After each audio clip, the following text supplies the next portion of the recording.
Hello everyone, আপনারা সবাই কেমন আছেন? আশা করছি আল্লাহর অশেষ রহমতে আপনারা ভালো আছেন। আলহামদুলিল্লাহ, আপনাদের দোয়ায় আমরাও ভালো আছি। আমার ছেলে, আমার হাজব্যান্ড কোথায় বের হয়েছে একটু পরে বুঝতে পারবেন। আমি আমার ছেলেকে বলেছিলাম, বাবা সবাইকে একটু হাই জানিয়ে দাও। সে দেখছেন কি মধুর সুরে বলেছে হাই। সবাই মাশাআল্লাহ বলবেন ওকে।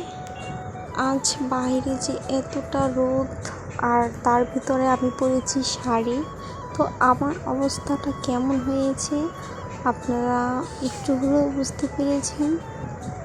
এই তো আমি বলেছিলাম আমি আমার হাজব্যান্ড, আমার ছেলে কোথায় বের হয়েছে একটু পরেই বুঝতে পারবেন। তো এই যে গেট দেখেই তো বুঝতে পেরেছেন একটু হলেও। হ্যাঁ, ঠিকই ধরেছেন, আমরা এসেছি বিয়ে বাড়িতে, আমার মামাতো বোনের বিয়ে। তো মামার বাসায় গিয়েছি, নাস্তা পানি করার পর কিছুক্ষণ বসার পরে আর কি বর আসছে, তো তাকে সবাই রিসিভ করতে যাবে, তো আমরাও গিয়েছিলাম। এই তো আমার সামনেই দেখতে পাচ্ছেন যে আমার হাজব্যান্ড, তারপরে আমার বড় বোনের ছেলে আর আমার ছেলে ইভান, এই যে সবাই যাচ্ছে গেটের কাছে। তো সামনে এসেছে আমার ভাই, তারপরে আমার মেজো বোনের মেয়ে। এই তো সবাই কেক করে গেটের সামনে আসছে। এই যে বর এসেছে, তো শুরুতে বরকে মিষ্টি খাওয়ানো হয়েছিল।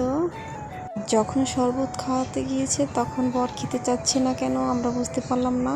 সে মনে করেছে শরবতের ভিতরে হয়তো কিছু দিয়েছে। এই তো শরবত খাওয়ানো হয়েছে, তারপরে আর কি আর পাশে যারা যারা ছিল তাদেরকেও মিষ্টি খাওয়ানো হচ্ছে। যারা যারা আমার ভিডিওটি এত দূর পর্যন্ত দেখেছেন প্লিজ একটি লাইক করে দেবেন। আপনাদের একটি লাইক আমাকে আরেকটি ভিডিও করার উৎসাহ বাড়িয়ে দেয়। আর যদি বেশি ভালো লেগে থাকে প্লিজ সাবস্ক্রাইব করে দেবেন।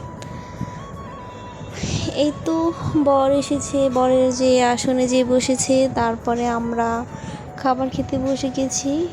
আর একটা মজার বিষয়, এখানে বর আসছে, কনে আসে নাই, কারণ সে পার্লার গিয়েছে, আসতে অনেক লেট হয়েছে।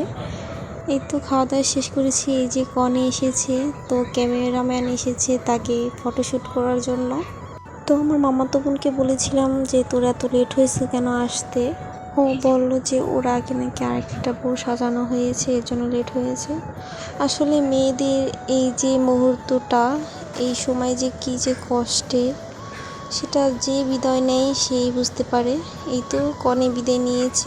তো আজ এই পর্যন্ত, সবাই ভালো থাকবেন, সুস্থ থাকবেন, আল্লাহ হাফিজ।